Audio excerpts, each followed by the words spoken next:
ঢাকা থেকে ফিজ রংপুরের সাথে আরো বিদেশি বড় তারকারা, অপরদিকে দুই স্পিনারের সাথে এবার উইন্ডিজের দানব আন্দ্রে রাসেলের সাথে চুক্তির গুঞ্জন সিলেট টাইটান্সের।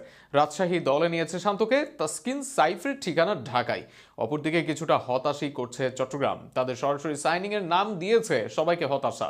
সব মিলে প্রি ড্রাফটে কোন দলে কারা গেছে এবং কাদের দল হয়েছে শক্তিশালী তা নিয়ে থাকছে প্রতিবেদন। রংপুরের নিজেদের ডেরা থেকে সাম্প্রতিক সময়ে অন্যতম সেরা ওপেনার সাইফ হাসানকে নিয়ে নেয় ঢাকা ক্যাপিটালস। ব্যাটিংয়ের সাথে বল হাতেও চমক দেখানো ঢাকার সবচেয়ে বড় চমকের নাম এই সাইফ হাসান। অপরদিকে সাইফকে হারিয়ে ঢাকা থেকে বোলার ফিজকে নেয় রংপুর। বিশ্বের অন্যতম সেরা এই ডেথ বোলারকে নিয়ে শুরু করে নিজেদের দল গোছানোর কাজ। ফিজের বদলি হিসেবে আরেক দেশ সেরা পেসার তাসকিন আহমেদকে দলে নেয় ঢাকা। অপরদিকে দেশি ফিজের সাথে নানা বিদেশি তারকা দলভুক্ত করে রংপুর। গত আসরে বরিশালের হয়ে পারফর্ম করা Kyle Mayers, David Malan, Fahim আশরাফদের দলভুক্ত করেছে রংপুর।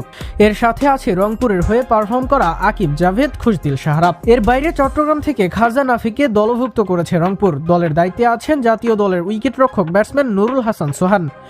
দল পেয়ে স্পিন আক্রমণ শক্তিশালী করার মিশনে সিলেট ও চট্টগ্রাম। সিলেট দলভুক্ত করেছে মেহেদী হাসান মিরাজ ও নাসুম আহমেদকে। এর মাঝে অধিনায়কত্ব দেওয়া হয়েছে ওডিআই দলের অধিনায়ক মিরাজকে। অপরদিকে চট্টগ্রাম দলে নিয়েছে এই দুইজন যোগ্য প্রতিদ্বন্দ্বী খ্যাত শেখ মেহেদী হাসান ও তানভীর আহমেদ। উত্তরাঞ্চলের দল রাজশাহী দলে নিয়েছে জাতীয় দলের দুই বাঁহাতি ব্যাটারকে। ওপেনার তানজিদ তামিম আছেন মামুর ব্যাটারদের সাথে। আর ওডিআই দলের সাবেক অধিনায়ক নাজমুল শান্তকেও সরাসরি চুক্তিতে দলে নিয়েছে Rajshahi. Pakistani hard hitter opener Sahibzada Farhan যোগ দিয়েছে রাজশাহীতে। এর মাঝে ফিল সল্টের সাথে রাজশাহীর আলাপের কথা শোনা গেলেও সেটা চূড়ান্ত নয় এখনো।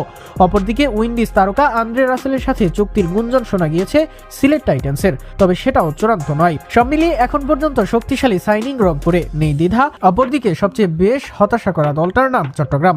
এবার দেখা যাক শেষ পর্যন্ত কোন দল হয় সবচেয়ে শক্তিশালী, কোন দল থাকে সবচেয়ে দুর্বল।